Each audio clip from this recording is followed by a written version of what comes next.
변호사님, 성범죄 사건은 보통 직접적인 증거가 없다라고들 많이 해요. 혹시 녹음 같은 경우가 실제로 결정적인 증거가 될 수가 있나요? 그쵸. 사실 사건에 있어서 아마 대부분 변호사님도 그럴 건데 없어서 못 쓰죠. 그러니까 녹음 파일이 있다고만 하면 사실은 그게 정말 유력한 증거가 되고, 제 사건에서도 실제로 녹음 파일들을 제출해서 재판까지 넘어왔는데 뒤집어져서 무죄가 나온 케이스들도 사실 있습니다. 녹음을 하는 것 자체가 불법이라고 생각하는 분들이 있을 텐데 이거는 불법이 아닌가요?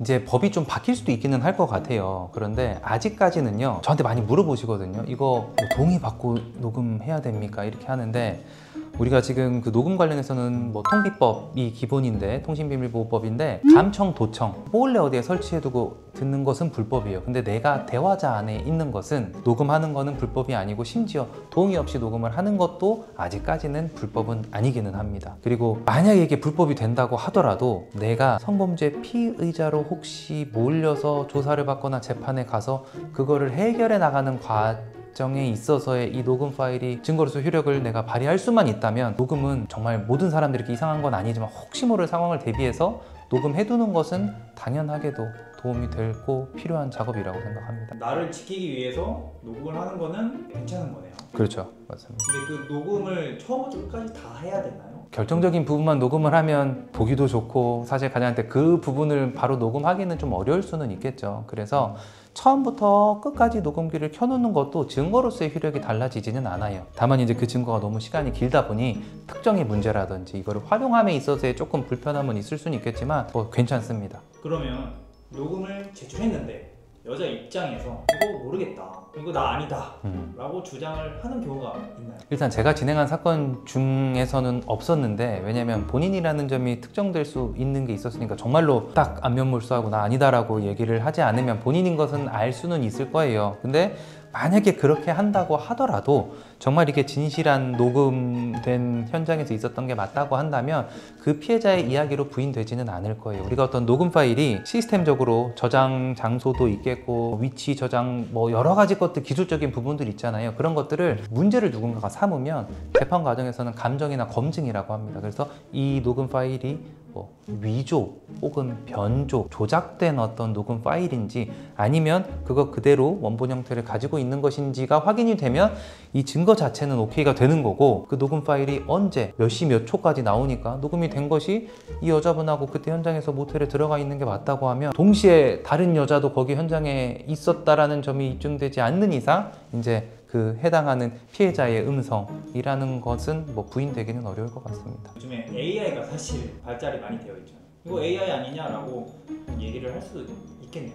그렇죠. 편집된 것이다 혹은 좀 조작된 것이다 라는 주장들은 예전에도 좀 있었을 수는 있을 것 같아요. 다만 이제 아까 말한 것처럼 하루 종일 녹음해놨는데 그 중에 이만큼을 잘라서 증거로 제출했다고 하더라도 그거는 편집이지 증거로서 효력이 없는 거는 아니거든요. 근데 아마 이건 앞으로는 좀 쟁점이 될 것 같은데, 최근에 배우분도 사생활 폭로라고 누군가가 AI로 다 만든 것들을 막 폭로를 해서 곤욕을 정말 최근에 이렇게 치르신 분이 있는데, 음성도 요새는 다 AI로 만들 수 있기 때문에 이제 그런 부분들은 충분히 문제 상황으로 다가올 수는 있을 것 같아요. 그럼 앞으로 그런 것들에 대한 검증, 감정, 확인하는 작업들이 들어오지 않을까 싶기는 합니다.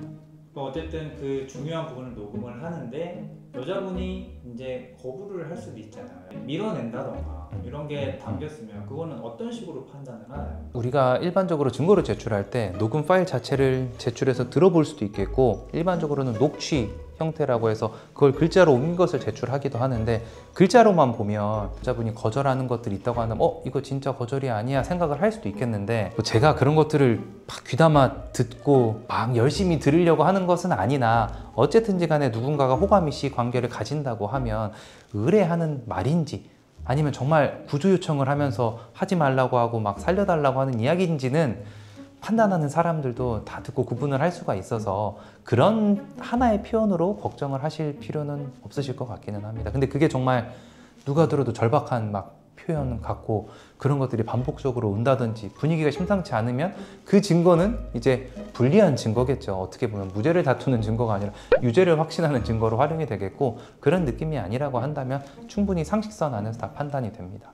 혹시 녹음 말고 가끔씩 녹화를 하시는 분들이 있잖아요. 이런 녹화는 당연히 불법이겠죠. 그쵸. 그래서 녹음이라고 표현을 했던 것도 녹화는 사실은 당연히 불법이고 여성분이 동의했다라고 하더라도 녹화를 하는 거는 많이 위험해요. 왜냐면 법이 다 개정이 돼서 동의하에 촬영한 녹화물, 영상물도 혹시 어떻게 유포가 되거나 나중에 퍼져나갔을 때는 퍼져나가는 것에 누가 동의할 사람은 없잖아요. 다 처벌하게끔 규정이 되어 있기 때문에 애초에 촬영 자체는 안 하시는 게 좋다라고 저는 말씀을 드리고, 제가 그냥 정말 하나 극단적인 사례를 말씀을 드리면 정말 조금 성적으로 취향이 특이하신 분들끼리 모여서 촬영도 하고 그 촬영물에 담기는 내용도 특이한 형태의 어떤 성적인 행위를 하면서 촬영을 한 분들이 계시는데, 그게 영상에는 하나의 각본처럼 그렇게 진짜 촬영하듯이 나와 있기 때문에 알 수는 없죠. 근데 관계가 틀어지고 이 여성분이 동의 없는 촬영이라고 이야기를 해버린 거예요. 근데 그게 유죄가 정말 인정이 됐는데 그 내용이 심히 누군가가 동의 없이 한 거라고 한다면 안 좋다고 판단을 받아서 정말 수년 년 이상 5년도 넘는 징역형을 선고받은 케이스도 있기는 했거든요. 그래서 영상물을 촬영하는 것 자체는 애초에 지양되고 있고 그게 동의하더라도 촬영을 안 하시는 게 당연히 좋을 것 같기는 합니다. 마지막으로 이제 이 성범죄 관련해 상황에 처해 있는 분들이 있을 텐데 이분들은 변호사를 선임해야 되는 단계도 있을 수 있잖아요. 그런 분들은 좀 어떤 식으로 해야 되는지. 오늘 제가 말씀드리고 싶었던 게 이 녹음 내용인데요. 사실은 우리가 성범죄하면 진술의 신빙성, 어떤 진술이 더 막 이런 얘기들이 있는데, 사실 이 녹음 파일 자체가 진술의 신빙성을 그대로 보여주는 거죠. 이 당시 상황을 누군가가 이야기하는 게 아니라 당시 상황 자체를 비춰지고 있는 거니까. 그래서 정말로 증거가 없는 상황인 분들이 고소를 당했다고 한다면 녹음 파일이 없으면 내가 드러낼 수 있는 게 없기 때문에 나의 이야기로 드러내야 되거든요. 그거의 가장 시작 단계와 처음 단계가 경찰 조사 단계입니다.